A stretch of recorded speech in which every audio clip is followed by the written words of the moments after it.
after we've heard all the information about these amazing products, I want to give you some tips as to how you can convince your clients, your patients, to use them. So this is an interesting statistic that shows that 85% of patients after aesthetic procedures are hoping to get a tailored skincare regime from their dermatologist, and I'm sure that would be the same for aesthetic doctors in general. Have a guess how much actually get that advice? How many patients do actually get a tailored regime after a procedure? It's unfortunately only 35%. So you've got 50% of patients, clients, who leave disappointed, essentially, no matter how good your filler and your Botox might have been. And they're right to be disappointed because skincare is a very, very important part of their treatment because it improves the skin quality, the skin's appearance without even a needle or a scalpel inside, and it protects it from further damage, slows down the aging process on a cellular level, and after procedures can even reduce the downtime. And of course, what we want to recommend are cosmeceuticals rather than high street over-the-counter brands because first of all, they are more effective and they work stronger. And secondly, then it's up to you to curate that skincare regime, to tailor that regime and put it together for the patient. It's just very different, of course, from a patient going into a Boots and just grabbing some random products and putting them together how they feel they fit together best, which very often is not a good idea. But what's in it for you as a practitioner? First of all, significant clinic turnover. So at Udello, it's about 20% or so what we have in turnover in skincare alone. But happier patients also will increase your patient retention, your word-of-mouth referrals, which means you have to spend less on marketing, attracting new patients. And what I found with my medical estheticians, beauty therapists, is that it really increases their job satisfaction, basically, because they feel much more valued because they can tailor that skincare regime for the patient and can see what difference that makes. So I want to ask you all to stop self-sabotaging your clinics by not advising on tailored skincare regimes, because in my opinion, that is like closing all the windows on a house and leaving the door wide open. So having aesthetic procedures, Botox fillers, etc., but not advising on skincare regimes. But how does that actually fit in? Because obviously these procedures have an immediate wow effect, and it's much more difficult to keep the patient compliant with skincare because they don't see an immediate effect. And the way I position that to patients, that is all about P&E, so that's prevention and early intervention. And how we also word it is that it's a journey, it's the start of a journey, and we even use the words, welcome to your journey, when they come to see us for the first time. For those of you who don't know me, I just want to briefly mention who we are. So I'm a dermatologist and I'm medical director of Udello Dermatology and Skin Wellbeing. And we are a fusion clinic of medical and cosmetic dermatology. So we've got a couple of cosmetic doctors, some dermatologists who do more medical dermatology, and then a whole group of medical estheticians. Sadly, he's not one of them. But this is just because we are actually located on Bond Way, right next to MI6. So I'm still waiting for him to drop in. And we are on a mission. We are on a mission to save good people from bad skincare. And I think we all are. And we can educate our patients with 3 very easy to understand concepts, which of course you all know, I'm assuming, but it just has to be put into words for our patients so that they really understand what we are talking about. So the first concept is what I call the foundation principle. And that means that if you are thinking of your procedures or essentially your face as a house, and all of these lovely procedures are keeping the house up and straight and strong looking, but then if you're not careful at some point the house might collapse. So it looked very nice and strong for a long time, and sometimes see that in celebrities in the magazines. So you see them looking much better than their age and really great, and all of a sudden it all collapses and you think, oh my God, what happened to you? And this is exactly what happened, that they didn't put a foundation under their house. So if you just keep on going with the procedures and the corrective procedures, that looks great for a while, but if you haven't put the foundation of good skincare underneath, then the house will collapse at some point. And that's what we call foundation principle when we talk to our patients. The concept number 2 is what we call the 3 key principle. And of course, it used to be all about chasing lines and wrinkles. And then the second thing that came up was the volumization. And of course, that's really important to show your face up and put pillars in where you've lost that volume in the mid-face, for example. But one thing that's often underestimated is the 3rd key, which is actually skin quality and skin health. And of course, things like adult acne and rosacea that we heard earlier about all belong into that area as well. But also things like skin texture, pore size, irregular pigmentation. That's incredibly important. And you could argue that this might be even the most important of the 3 keys. And that's because we want our skin to remain like this and not like these, which might, if they could speak, they would probably say, oh, when I was your age. That's what we want to stay that age. So that's the 3 key principle, not forgetting skin quality, which of course skincare is the kind of measure number 1 for that. The 3rd concept is what we like to call the staircase principle. And that means that it's all a logical ascending in treatment. So it all depends also on the commitment of the client, of course. Some people are completely dead against any injectables, and that's absolutely fine. But what they have to do is they have to take 1 step at a time and not skip any steps. As long as they don't skip steps, they can go to whatever commitment level it takes them. So first step on that commitment ladder is lifestyle, which meaning no sunbathing, no smoking, healthy diet, all these kinds of things that the patient does themselves at home, but of course that we might want to speak about as well in clinic. Next step up, if they want to do a little bit more, but they can still do that at home, is an effective cosmeceutical skincare range. Really, really important. If they want to do more, they can go up to medical facials, which might include things like gentle glycolic peels, microdermabrasion, these sort of things. If they want to do even more, they go up to minimal invasive regenerative procedures, which are things like your medical needling, PRP, carboxytherapy. So all of those things that have a little bit of downtime, but help the skin to regenerate. And only then, the top step are our corrective procedures, such as the fillers and the toxins, etc., etc.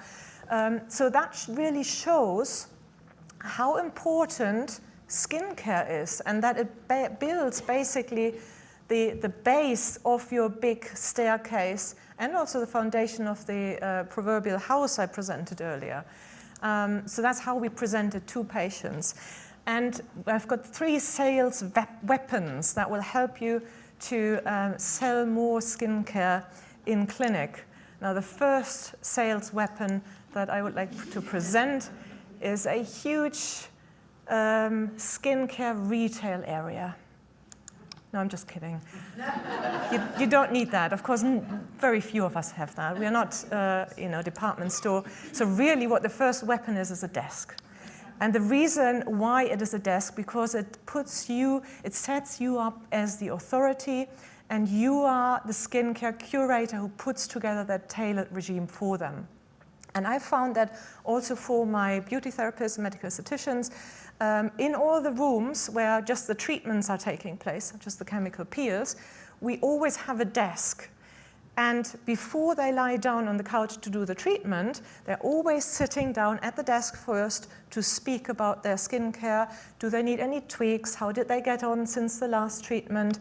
And that puts them into a position of authority. So I can strongly recommend to, even in your therapist rooms, to put a desk and to put them behind a desk to start off with. And that brings us to the sales weapon number 2, which is actually the printer. Very straightforward, because you don't want to just give them verbal advice. I think we all know that patients, as soon as they leave the clinic, they forgot what you told them. So everything has to be in writing. So we put it together in written skincare regimes, and this is literally gold dust for patients. So they call back later, they say, oh, I lost my written regime, can you email it again? So I can strongly recommend to put it all in writing in a step-by-step guide, cleanser, serum, moisturizer, SPF, everything in there. And then the third sales weapon is, of course, that you need a superior skincare line. So you can't do all of that with I don't know, I don't want to name any names, but let's say with La Prairie or Crème de la Mer, which a lot of my patients come in with when they see them for the first time.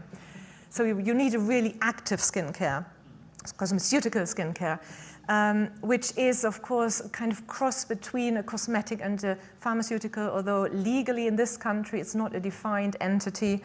But what we want to say when we say cosmeceutical is that skincare that contains biologically active compounds that have the potential to change skin biology. And of course, in all those studies, we can see that they are able to do that. There is a lot of products out there, and we've very much earlier today, I've heard from some of you that there's sometimes budget considerations from clients, and so I want to really condense it into, if patients can't afford any more at this point, what is the mandatory starting point? What should everybody be on? I'm not talking really about teenagers anymore, but more about the anti-aging. So really anybody, let's say from 30 latest, must be on a few products. And before I tell you which one I think they are, just to remind you what we want from skincare. Hydration, of course, I think that goes without saying. Also protection from things like UV light, pollution, very important. And then in a lot of individuals, anti-pigmentation effects, especially in darker skin types, a very, very common concern. But then the holy grail of anti-aging is biostimulation. So we want to get our dermal fibroblasts to produce more collagen, elastin, etc., etc. So that's what we really want to achieve to have real anti-aging effects. And there are, in my opinion, 4 superstars of ingredients. And you can always add to that, of course. But these are, in my opinion, mandatory. So UV filters, antioxidants, AHAs or polyhydroxy acids, bionic acids, and then retinol. So UV filters, we divide into chemical and physical filters. And of course, when you hear chemical filter or organic filter, it's nothing to do with the kind of organic veg and fruit that you get in the supermarket, but it's in the chemical way organic. And they absorb UV light more like a sponge, and they actually turn it into infrared. And then you've got the physical or mineral filters like zinc oxide, titanium dioxide, which will reflect UV light before it even enters the skin. And very strong recommendation, SPF 30 to 50 on a daily basis all year round, even in winter. Because UVA, the aging part of the sunlight, doesn't fluctuate as much throughout the seasons as UV does. So in the winter, you don't burn, but you still age. Second superstar ingredient group is antioxidants. And of course, the antioxidant serum by Neostrata is a very advanced one, very multifunctional, capturing all the different pro-oxidative influences. And we protect not only against UV with that, but we also help protect against pollution effects, and even your own cell metabolism produces free radicals, which we can't stop, but we can stop some of the damaging effects. So nobody should be without topical antioxidants in their life. I'm not so sure about systemic ones, but topical ones I'm very, very sure about. And then AHAs, I think we all know that they exfoliate the skin, that they help with brightness and, you know, shedding off some of that pigment, making your skin softer, smoother. But what a lot of you might not know, that AHAs actually even produce collagen and glycosaminoglycans, such as HA, and improve the quality of elastin fibers. So they do actually have dermal effects, not just epidermal effects. And then the kind of next generation of these hydroxy acids are the polyhydroxy acids and bionic acids, and they have got a lot of the benefits that AHAs have, plus they are more gentle to sensitive skins. And one of my absolute favorite things that they also have is anti-glycation effects. You know, these age products, the advanced glycation end products that you build in your skin between the collagen molecules, especially if you have a high sugar diet, and that's part of the aging process, big part, and they can actually prevent some of that from happening. And interestingly, we always think of AHAs and this group of ingredients as potentially damaging our barrier function, but it's far from it. They actually strengthen the barrier function. And then the last one, retinol, I'm actually talking about tomorrow morning, so I'm not going to go into detail here because there's a whole talk on retinol I'm giving tomorrow morning. So my summary is, this is the basic skincare regime really everybody should be on. In the morning, high-grade antioxidant serum first, and then a broad spectrum UV filter. My favorite one from the Neostrata range is the physical SPF 50, which is really lovely and doesn't make you look ghostly at all because it has a lovely tint. And then in the evening, this is where the new serum fits in perfectly. So you could either use an anti-pigment serum if there is an issue with irregular pigmentation, or simply a hydrating or lifting serum such as this one. And then you always want to use a collagen stimulator in the form of, for example, a retinol product as tolerated. It might not be daily, but you know, as and when tolerated.